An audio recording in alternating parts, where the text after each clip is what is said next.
Hey everyone, welcome back to another video, and today we are going to be taking a look at this, which is the Evil Dead 2 Dead by Dawn Ultimate Ash Williams by NECA Toys, of course, because, yeah, I seem to only be reviewing NECA on my channel at the moment, but I promise we will diversify soon enough. So on the front, you've got the classic Evil Dead 2 poster, got the skull with the eyes, which I always thought was very creepy, got the sort of road that leads into the forest. I will apologise about my voice, guys. I've got a bit of a funny throat today, so yeah, hope it's not too bad. On the side, you've got NECA, Real Toys, The Creepy House, and then Evil Dead 2, Dead by Dawn. Same on the other side. Then on the back, you got this very nice sort of publicity photos of the figure. Got his evil hand there reaching for the chainsaw, which is quite a cool little thing. Oh yeah, speaking of chainsaws, something that this figure doesn't come with. So I know there are two versions of this figure, but I'm really hoping that NECA will release the hero version with the chainsaw, because, you know, opening up the box, you can got a very nice image here with the head that comes in the accessory set. You've even got his little evil hand giving the middle finger there. It's nice that they put those little Easter eggs in. And then you've got everything that's very neatly displayed in the window. After a relaxing cabin vacation doesn't go as planned, Ash is left with 3 dead friends, an undead girlfriend, and an angry evil spirit on the loose. As nightfall approaches, Ash must prepare to again battle the legions of the damned if he wants to make it till dawn. One thing I always hated about Evil Dead 2 is that it retcons the first one, which is my favourite Evil Dead film. I don't think the first one will ever be topped. You know, a lot of people really like this one and tend to think it's the best. Personally, I think the first one is the best, but that's just me. I also really like Ash vs Evil Dead. I really want to try and get that one. But yeah, this is an awesome looking Ash, and I did get this for Christmas, so big thank you to my mom for that. And this is a reissue, as you can see. You've got 2021 on the barcode there. So this is available in shops for you guys to purchase now. You don't have to scour eBay and pay ridiculous prices for it. So yeah, I mean, it does seem to be quite a popular one. So definitely try and get it now while you still can. So let's get this guy out of the box. And so here is Ash Williams out of the box, and boy does he look groovy. Or should I probably save that one for the hero version? Whatever. So yeah, this is actually a lot better than I thought it was going to be, and I think the horror stories that I heard about the quality control on the original version, you know, this definitely is the version that you have to get. And I will say the joints are nice and tight. I haven't had any issues with loose joints whatsoever. I have had a couple of issues with his legs, and I think the reasoning for this is because most of these NECA figures that you see getting reissues were usually a part of their Cult Classics line. Now, that was back in the days when NECA did Staction figures, so basically from his feet all the way to the head, there was no articulation at all. The only thing you could move was the head and the arms. You know, it was all one solid piece, and I think what NECA did was they took those existing sculpts and basically cut them and then engineered joints into them. And that's why you tend to get these very pre-posed appearances, and I've noticed this the most on the Freddy Krueger and the T-1000 figures. If you guys have those ultimate versions, you'll see the legs are in very strange positions, like they don't go straight down. They're always either going off to one side or there's one slightly in front of the other.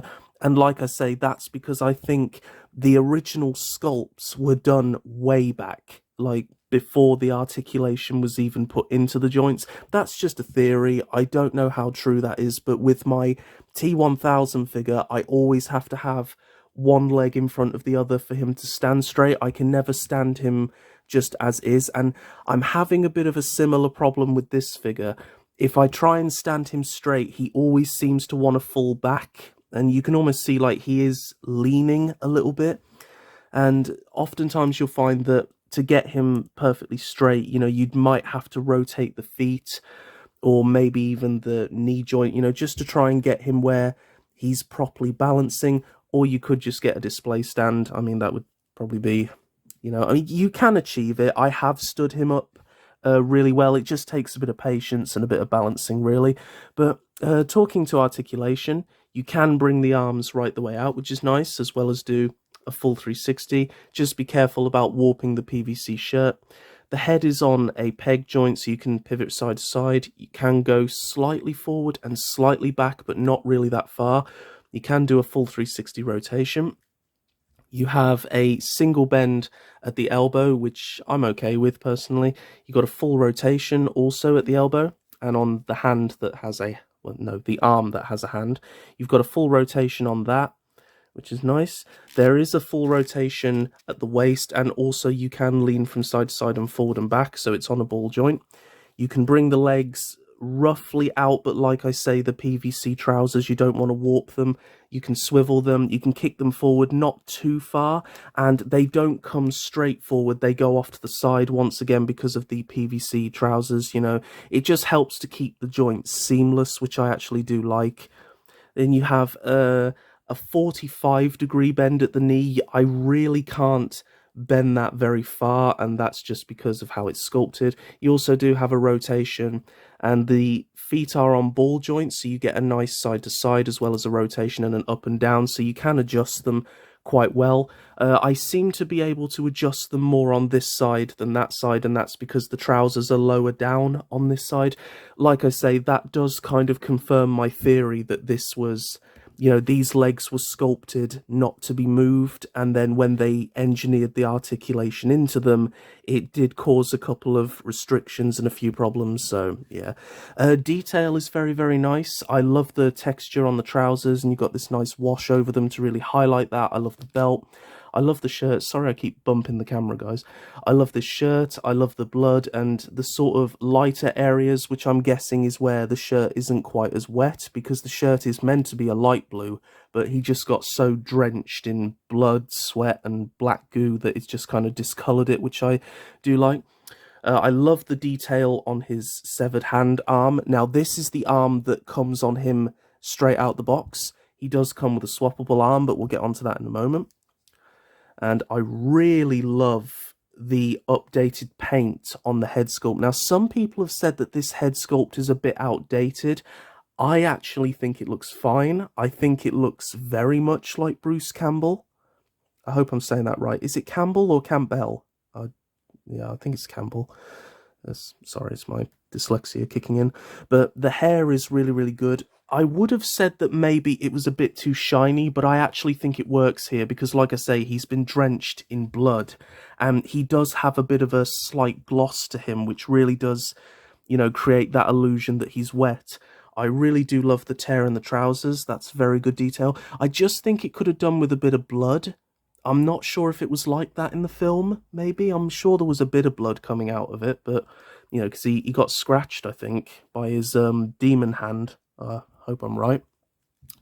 So yeah, overall, very, very good detail. Now, one of the biggest giveaways that you're picking up the modern version compared to the original version is how the eyes are painted. Now, I looked at every single figure at my local HMV, and I even looked at a couple of them at the toy fair, and all of them have the eyes facing off to one side. So I'm just going to assume that that's how they're painting them, and I have to say, I do really like it. Now, if you look on the box, you can see that his eyes are looking more straight.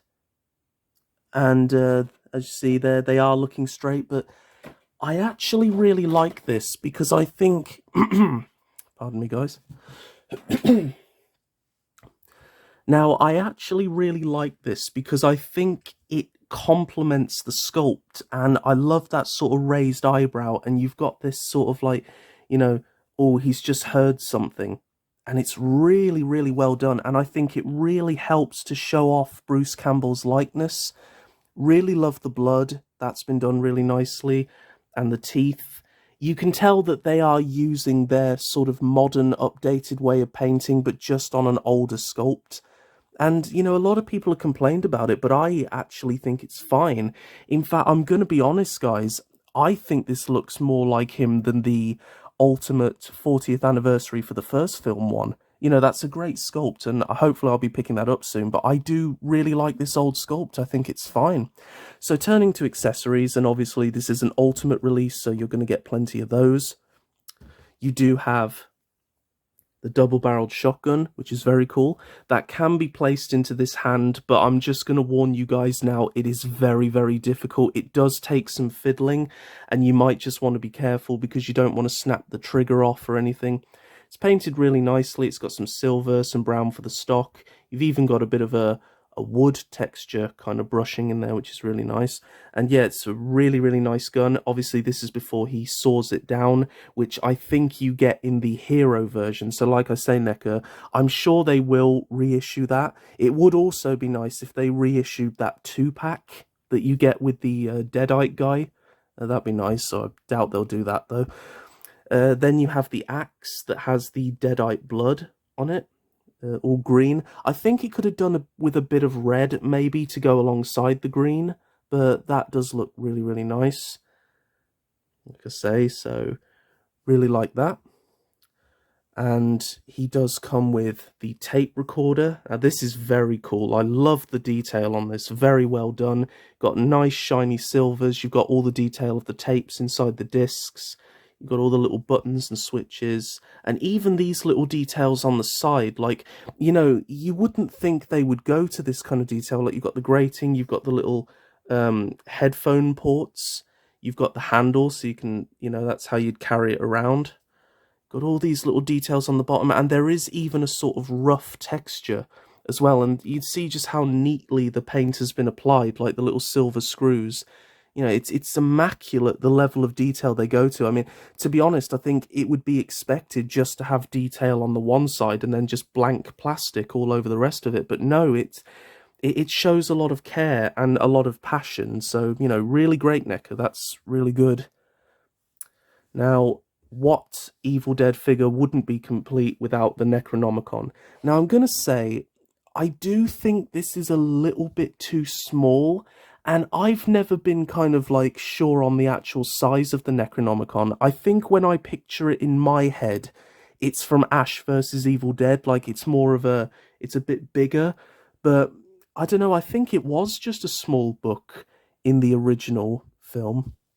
But like I say, you've got all of that wonderful sculpted detail there. You've got these little teeth, you've got the face.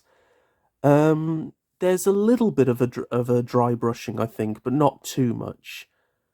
And yeah, the details of the pages is nice. You know, for the size, I think it's really, really good. And I've also found that you can slot this into that hand as well, which is really cool. So yeah, really like that. I'm happy that he comes with that.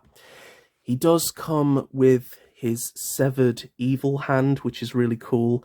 You know, he's got the sharp fingernails. He's got the... I think that's where they stab the hand. And then you've got the bite, of course, which is what infects the hand in the first place. You've got those cut bones there, which is quite gruesome. I would have said maybe a bit more blood, but I do think this is actually what it looks like on screen. So no, I think they've got that right. Then, of course, like I say, we have the swappable arm that has his possessed hand just on it with the bite. And then you do also have a regular hand. So that's really cool. If you want to have it in the point in the film where he hasn't quite, you know, things haven't really kicked off yet, you can give him his regular hand. But then if you want to go and give him his possessed hand, that's really cool that they give you that option. Now, to swap it out, very easy, actually. You just kind of twist and then it'll pop off. Yeah, a bit like the T1000 figures. Like I say, I think this harkens back to the Cult Classics line. And like I say, if it ain't broke, don't fix it. And I have to say, I think I prefer this to a lot of the more stressful modern ways of switching things around. So, yeah, you get all that articulation. Then you can kind of pose him like, oh my god, you know, what's happening? So, really, really cool. And like I say, to pop the hand off, then it is a ball peg like that. Just take his alternate hand. Now, I actually had to file this open because I couldn't get this on, so I got a screwdriver and just very gently kind of drilled it out just a little bit. May have made it a little bit too loose, so just be careful when you're doing that.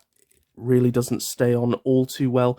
But yeah, so if you wanted an Ash where things haven't quite gone to hell in a handbasket yet, then you can just give him his 2 regular hands. Like I say, I love the options for display they give you. So next up, and I know this did come with the Cult Classics version, it is the severed head of his girlfriend, which is just, like, it looks just as it does on screen. And the level of detail, like, that's actually scary. You know, the hair's been done so nicely, all that detail. You've got quite a gruesome severed bit under there, which is all glossy. And it's just like, even now we have her soul. You know, it's like, ugh, it's funny, but it's creepy at the same time. That's typical Sam Raimi kind of humor. It's great. So, yeah, the possessed eyes, the paint is so neat. I'm struggling to find any bleeds or any faults with it at all, which is just incredible. Like, you know, give yourselves a pat on the back, NECA, and thankfully, because of, you know, the sculpting, you can just stand it, like it's not going to fall over or anything. You can get some great photography done with this. And lastly, my most favourite accessory, his deadite possessed head. So, a lot of people have said that this is the superior sculpt, and I have to agree. I think I do like this head, but I think this one, that's exactly as it looks on screen. And I love the paint apps, I love how glossy he is, I love the possessed eyes, the kind of stretched face. It kind of reminds me of Michael Jackson's Thriller, you know, the way they put the makeup on, they just kind of really deepen the eye sockets and then just stretch the face. You know, and to pop this off, like I say, peg joint. I hope this works for me. There we are. So just pop that off. Got a nice peg joint in there. And you just twist his other head on. Hope I've got that all the way on. Just make sure. Sometimes you got to wait for that pop, but then that pop never happens. So you just want to make sure you've got it on correctly. And there he is. And that's just incredible. And I've done some really great photography with this in my nan's back garden, and it just looks fantastic. It looks like a screenshot from the film. So, you know, just well done, NECA. This is absolutely fantastic. In fact, I often struggle, which way do I want to display him? I mean, I could fully understand if you wanted to buy 2 of these guys, you know, to have one Deadeye Ash and one regular Ash, but it's very cool. Maybe if I found him secondhand, you know, just as the figure for a cheap price, might pick up another one. But yeah, that's very cool. I really like this. So yeah, this is a very cool figure. You get lots of really great accessories with it. I think it's very good. Another thing they do include, which is appreciated, is this nice backdrop of the cabin. And, you know, it's not the best thing ever, but it's nice that they bother to include it. And if you would like something to display your figure in front of, it's very good. You know, you've got the home sweet home, the sort of picture, the table with the lamp that comes alive a bit later on, and all the boarded up door. It's a nice attention to detail. Like I say, you can sit that behind your figure if you want to, but you know, I think for me, I'd love to make my own cabin, which I know some people have done, but it's a nice inclusion nonetheless. So overall, what do I think of this Evil Dead Ash? I love him, and if you're a fan of the Evil Dead franchise, then this is a figure that you have to own. I'm very happy that NECA have reissued this because, you know, like I say, the original was becoming increasingly difficult to track down. In fact, I think it was next to impossible to get it for a reasonable price. And, you know, considering that this has got much better joints, and you can tell that they've just given that little bit of extra care to make the joints tighter, less brittle, I definitely think this is a good version for you to go and get. You know, even if you have the original, like I say, you might want to consider rebuying this one, so maybe you could display him with the alternate head.